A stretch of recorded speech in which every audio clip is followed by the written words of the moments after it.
Hello दोस्तों, स्वागत है आपका आपके यूट्यूब चैनल PAGS अकेडमी में। हम कर रहे हैं करंट अफेयर्स जो महत्वपूर्ण रहने वाला है उत्तराखंड की प्रारंभिक परीक्षा के साथ साथ मुख्य परीक्षा के लिए भी। और यकीन मानिए आपको यहाँ से प्रत्यक्ष रूप से प्रश्न दिखने वाले हैं। आज की वीडियो महत्वपूर्ण रहने वाली है उन सभी वनडे एग्जाम्स के लिए जिसमें उत्तराखंड स्पेसिफिक करंट अफेयर्स को पूछा जाता है और साथ में उत्तराखंड के इंटरव्यू जैसे इंपॉर्टेंट टॉपिक जब पलायन जैसे मुद्दों पर प्रश्न पूछे जाते हैं वहाँ पे भी ये टॉपिक महत्वपूर्ण रहने वाला है। आइए वीडियो स्टार्ट करते हैं। आज की वीडियो का टॉपिक है उत्तराखंड महक क्रांति या एरोमेटिक क्रांति या खुशबू क्रांति। खुशबू मतलब ऐसी फसल का विकास जिनसे खुशबू आती, जैसे गुलाब हो गया या मसाले हो गए स्पेसिफिक जिनसे खुशबू बनती है, उन सभी फसलों के संबंध में ये क्रांति लाई गई है। अब प्रश्न है कि ये एरोमेटिक क्रांति को उत्तराखंड में लाने की क्या ज़रूरत है। तो आइए इसके संबंध में देखते हैं। देखिए, उत्तराखंड में जो कृषि है या जो उत्तराखंड की अर्थव्यवस्था बहुत सारे चैलेंजेस से गो थ्रू हो रही है। जैसे पलायन एक मुख्य विषय है।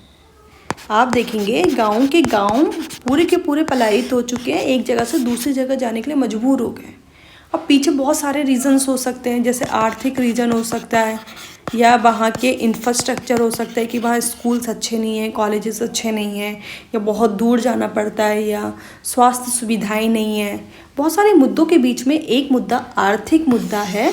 दैट मीन्स वहाँ पे जो एग्रीकल्चर होती है वो उतनी ज़्यादा गुणवत्ता वाली नहीं होती, या गुणवत्ता से बोलना ज़्यादा बेहतर होगा, उतनी प्रोडक्टिविटी नहीं होती, उत्पादकता नहीं होती है, या ह्यूमन एनिमल कॉन्फ्लिक्ट इतना है कि एनिमल्स फसलों को ख़राब कर देते हैं। तो उन सब से बचने के लिए सरकार इस पॉलिसी को लाई है। आइए देखते हैं। उत्तराखंड में प्रारंभिक कृषि कई चुनौतियों का सामना कर रही है, जैसे जंगली जानवरों द्वारा नुकसान, वर्षा आधारित कृषि। दैट मीन्स उत्तराखंड की एग्रीकल्चर क्या है, वर्षा पे डिपेंडेंट है। वहाँ पे इतना ज़्यादा इरिगेशन फैसिलिटीज़ अभी भी प्रोवाइड नहीं की गई है। और आपको पता है कि वर्षा का पैटर्न कितना फ्लैक्चुएट करता है। आजकल तो ग्लोबल वार्मिंग एक उसके पीछे और भी बड़ा रीज़न है। ढलानदार भूमि से जुड़ी समस्याएं। आपको पता होगा खेती क्या होती है, ढलानदार भूमि में होती है, किस तरह से मृदा का कटाव होता है, मिट्टी का कटाव होता है, वो मुख्य समस्या है। गाँव और खेतों के बीच अत्यधिक दूरी, मृदा अपरदन और अन्य बाधाएं। इसके परिणाम स्वरूप कई किसान खेती छोड़ के आजीविका के अवसरों की तलाश में अन्य स्थानों पर पलायन कर रहे हैं। अगर मेंस में इस तरह का प्रश्न पूछ ले कि उत्तराखंड की कृषि किन प्रमुख चैलेंजेस से गुजर रही है, तो आप इन पॉइंट्स को लिख के आंसर लेकर आ सकते हैं। तो राज्य में सुगंधित फसलों की उपयोगिता। अब आपको पता है कि जो सुगंधित फसल होते हैं, इन फसलों को एनिमल्स नहीं खाते हैं। तो जैसे गुलाब का पौधा होगा तो उसमें कांटे होते तो एनिमल नहीं खाते उसको, कोई गाय भैंस नहीं खाती उस फसल को। या आपका दालचीनी का पत्ता लगा दिया जाए, उसका खेत लगा दिया जाए, तो कोई भी जानवर उसको आके नहीं खाएगा। न गाय आ रही है, ना हाथी आ रहा है उसको खाने के लिए। तो इस तरह से हमें पता चला कि महक क्रांति या एरोमेटिक क्रांति की जो फसलें हैं ये उत्तराखंड में क्यों महत्वपूर्ण साबित हो सकती है।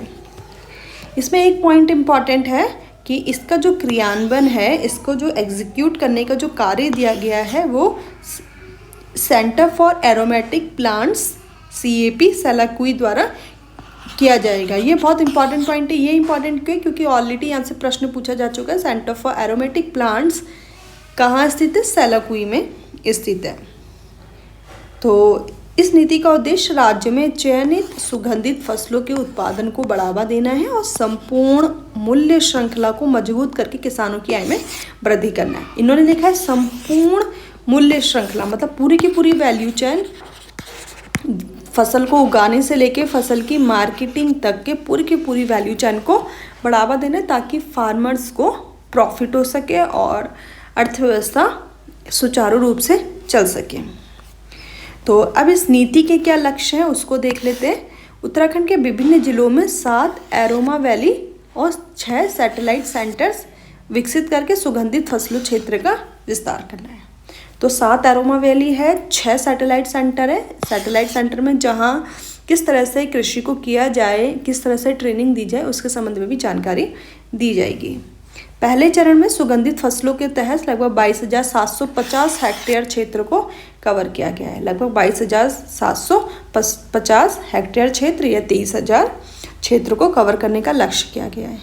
किसानों की आय बढ़ाने और मतलब 91,000 से अधिक किसानों को लाभान्वित करने के लिए उच्च मूल्य वाली फसलों, सर्वोत्तम कृषि फसलों को बढ़ावा दिया जाएगा। तो लगभग 91,000 किसान इससे फ़ायदा लेने वाले हैं। 23,000 हेक्टेयर क्षेत्र और 91,000 जो किसान हैं इससे फ़ायदा लेने वाले हैं और बड़े स्तर पर इसका उत्पादन करने का प्रयास किया जाएगा। ये नीति नर्सरी विकास, दैट मीन्स जब पौधों को, छोटे छोटे पौधों को लगाने के लिए नर्सरी विकास, सेटअप लागत, आप कोई फसल लगा रहे हो जैसे मशरूम की खेती लगाते हैं तो उसमें एक स्पेसिफिक टाइप का सेटअप की ज़रूरत होती है, तो ऐसे एरोमेटिक के लिए भी जो सेटअप की ज़रूरत है सरकार उसमें हेल्प करेगी। प्रसंस्करण, प्रोसेसिंग, ब्रांडिंग, पैकेजिंग पर भारी सब्सिडी प्रदान करती है। आपको पता होगा उत्तराखंड जैसे ज़िलों में जहाँ फैक्ट्री लगाना बहुत टफ है निवेशकों के लिए, वहाँ सरकार एक अच्छी खासी सब्सिडी प्रोवाइड करती है, इंफ्रास्ट्रक्चर प्रोवाइड करती है। ऐसी ही इस नीति के तहत सरकार सब्सिडी प्रोवाइड कर रही है ताकि ज़्यादा से ज़्यादा निवेश उत्तराखंड में लाया जा सके, जिससे किसानों और उद्यमियों के लिए इस क्षेत्र से जुड़ना आसान हो जाता है। इसमें सब्सिडी पैटर्न दे रखे हैं, इतना महत्वपूर्ण नहीं है, बट एक लाइन जैसे उत्तराखंड आपको एग्जांपल्स में लिखना हो मुख्य परीक्षा के लिए तो एक लिख सकते हैं। 1 हेक्टेयर तक की खेती करने वाले किसानों को सेटअप लागत पे 80% की सब्सिडी है। 1 हेक्टेयर से अधिक भूमि पे खेती करने वाले किसानों को सेटअप लगाने पे 50% की सब्सिडी है। सहकारी समितियां इसमें खेती कर सकती है। स्वयं सहायता समूह इसमें काम कर सकते हैं, कंपनियां काम कर सकती है और 30 एकड़ तक खेती कर सकती है। उन्होंने फिक्स कर दिया कि आप 30 ही एकड़ तक खेती करोगे और सब्सिडी केवल अधिकतम 10 एकड़ तक 50% की दर से प्रदान की जाएगी। तो जो ये संस्थान है उनसे बोला कि आप 30 एकड़ तक खेती कर सकते हैं इस एरोमेटिक वाली, और आपको जो सब्सिडी है 50% की दर से प्रदान की जाएगी, वो भी 10 एकड़ भूमि के लिए। बाकी नर्सरी का विकास है, इसमें सब्सिडी है।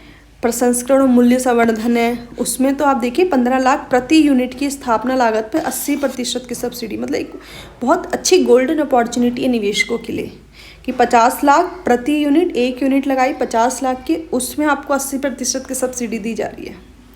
मतलब एक निवेशकों के लिए एक बेहतरीन विकल्प हो सकता है। पैकेजिंग और ब्रांडिंग पे 80% की सब्सिडी है।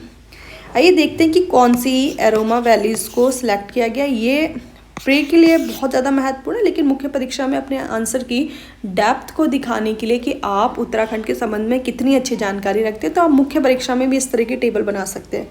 जैसे डैमसक रोज़ वैली, मतलब गुलाब होता है, डैमसक रोज़ की एक वैरायटी है, वो चमोली और अल्मोड़ा डिस्ट्रिक्ट में ये बनाया जाएगा। तिमरू वैली, तिमरू क्या होता है?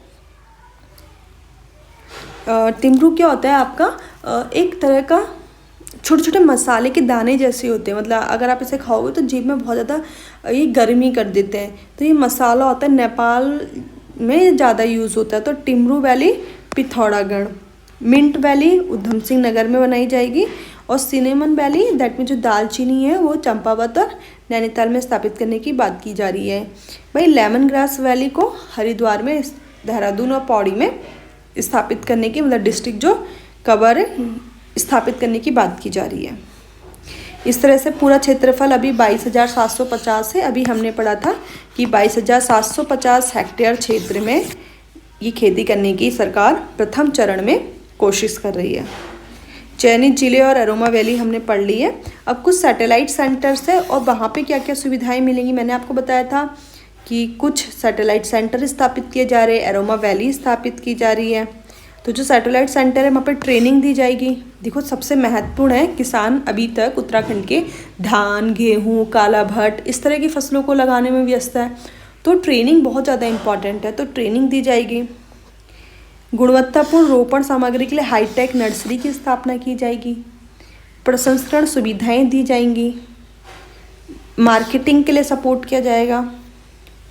अब लाभ क्या है मैं ऑलरेडी आपको पढ़ा चुकी हूँ। आर्थिक लाभ होगा, जैसे 10 से 11 वर्षों में सुगंधित फसलों का कारोबार 100 करोड़ से बढ़ के 11,709 करोड़ हो जाएगा। मतलब 100 करोड़ से सीधे 11,709 करोड़ के आसपास लेके जाने वाले। लगभग 91,000 किसानों को प्रॉफिट होने वाला है और बहुत सारे मानव दिवस मतलब कार्य का सर्जन होने वाला है। और सामाजिक लाभ के नए अवसर मिलेंगे, नई अपॉर्चुनिटी मिलेगी, वहाँ के युवाओं को नई अपॉर्चुनिटी मिलेगी। वह पलायन को रोका जा सकेगा और खेती को बचाया जा सकता है जंगली जानवरों से या जो जो प्रॉब्लम फेस कर रही है। पर्यावरणीय लाभ भी है, क्योंकि आपको पता होगा जब धान की खेती होती है तो उसमें क्या बहुत सारा ग्रीन हाउस गैसेस निकलती हैं।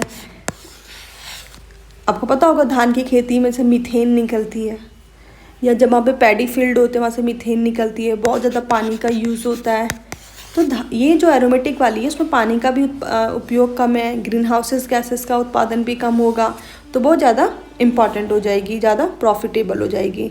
अब सुगंधित फसलों की जो व्यापक जड़ें होती है मिट्टी को बांध के रखती है और अपने फैलावदार स्वभाव के कारण मृदा अपरदन और भूकटाव को रोकने में महत्वपूर्ण साबित हो सकती है। औद्योगिक लाभ तो होगा ही, क्योंकि वर्तमान में दालचीनी और टिमरू पे आयात पर निर्भर है। अगर ये उत्तराखंड के किसान इस तरह की फसलों को उत्पादन करें तो कितना बैलेंस ऑफ पेमेंट पे प्रभाव पड़ेगा, या हम कितनी विदेशी मुद्रा का संरक्षण दे सकते हैं।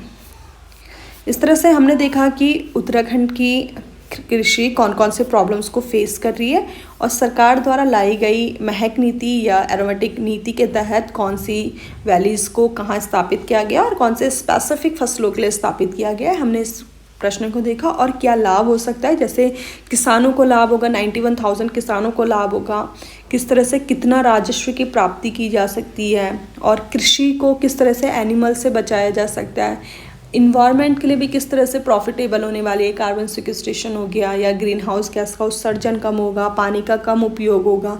इस तरह से हमने एक बहुत महत्वपूर्ण टॉपिक को करा। यकीन मानिए यहाँ से प्रीलिम्स और मुख्य परीक्षा में आपको प्रश्न देखने के लिए मिलेगा, क्योंकि एक नया तरह का विषय उत्तराखंड में इम्प्लीमेंट किया जा रहा है। कृषि के संबंध में एक तरह की नई क्रांति को लाया जा रहा है। अगर आपको वीडियो पसंद आई है तो प्लीज़ वीडियो को लाइक कीजिएगा, चैनल को सब्सक्राइब किए बिना मत जाइएगा, और आई होप कि आपको वीडियो पसंद आई होगी। Thank you for watching Priya GS academy. मिलते हैं अगले करंट अफेयर्स के साथ।